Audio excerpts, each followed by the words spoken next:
understand, you did not come into this world to labor all of your life for nothing.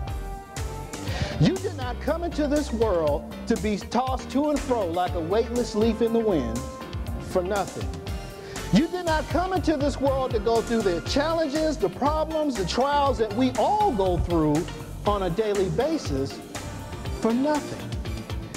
Each and every one of you within the sound of my voice, I want you to know that today that you were born with absolute purpose. Birthing you at the time of your conception was every tool, talent, and gift that you needed to live a life of significance. You came into this world to make an absolute difference in this world because what you do is significant. DeWayne Owens, Career Enhancement Specialist, Entrepreneur, Best-selling author, trainer, consultant, and one of America's top motivational speakers. DeWayne Owens has the rare ability to educate and entertain while motivating your organization towards peak performance. Because his mission is to specialize in your organization's success, DeWayne Owens will give your audience the tools to successfully grow professionally and personally. Just seeing DeWayne Owens' presentation, I'd just like to make a few comments, and those are, he's fantastic. I've had the opportunity to see many motivational speakers and speakers who tend to give out inspirational messages, and DeWayne's one of the best. Congratulations to you, DeWayne. Any of y'all have one of those mothers or grandmothers that used to make apple pies and cakes and stuff like that from scratch? Y'all remember that? I mean, you had one of those mothers that she'd get, you know, the apples and the natural ingredients, and she'd put it in the oven, and it'd take about 45 minutes for that baby to cook. And about 30 minutes into the process, the smell is just permeating the whole house, and you're just licking your chops because you know you got something good coming. Y'all got grandmothers like that? See, that's the kind of legacy that our mothers and grandmothers leave behind. What legacy are we going to leave behind? But I tell you what, when it comes to putting an apple pie in the microwave, nobody can do it like my mom.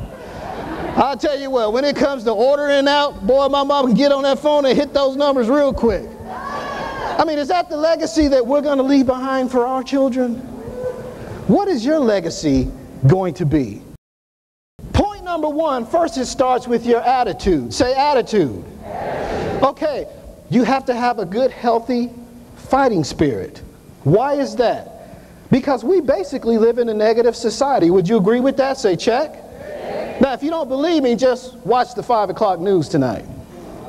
I mean, what are we going to see when we watch the 5 o'clock news? It's so predictable. We're going to hear about scandal. We're going to hear about killings, murder, conflict, conduct unbecoming. And you know what? We hear that stuff every day on the news. It's on the news, it's in the media, it's in the newspapers, it's on billboards, it surrounds us.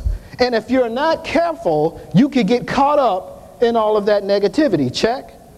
So when I talk about having a good, healthy fighting spirit, that means you have to deliberately take an approach to make sure that you put positive things into your mind. Check? And it starts with a good, healthy fighting spirit. Now, the reason we want you to have a good, healthy fighting spirit is because we really want you to be confident in what you do. Not too cocky. I mean, there's a fine line between confident and being a little cocky. I mean, how many of you all have heard of Muhammad Ali? Okay, would you say in his younger days he was probably a little cocky, a little conceited?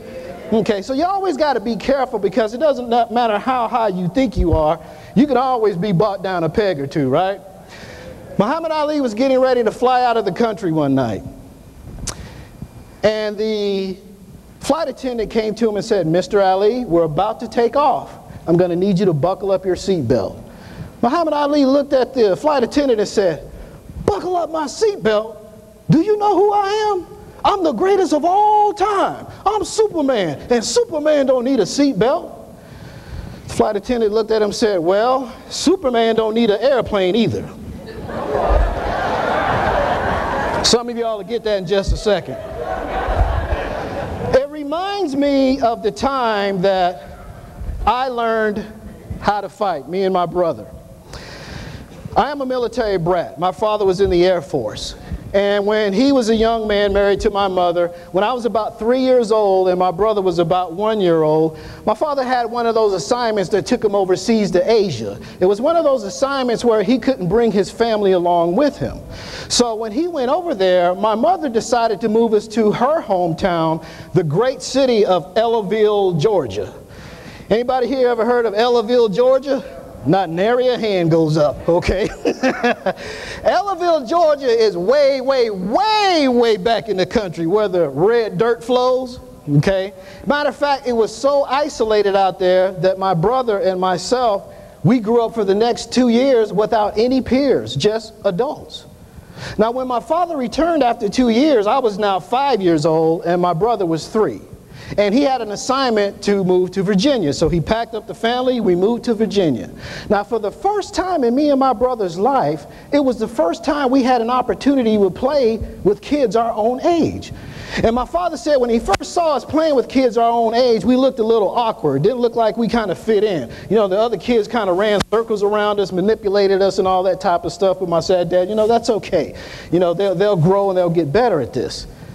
Until one incident took place that changed all of that.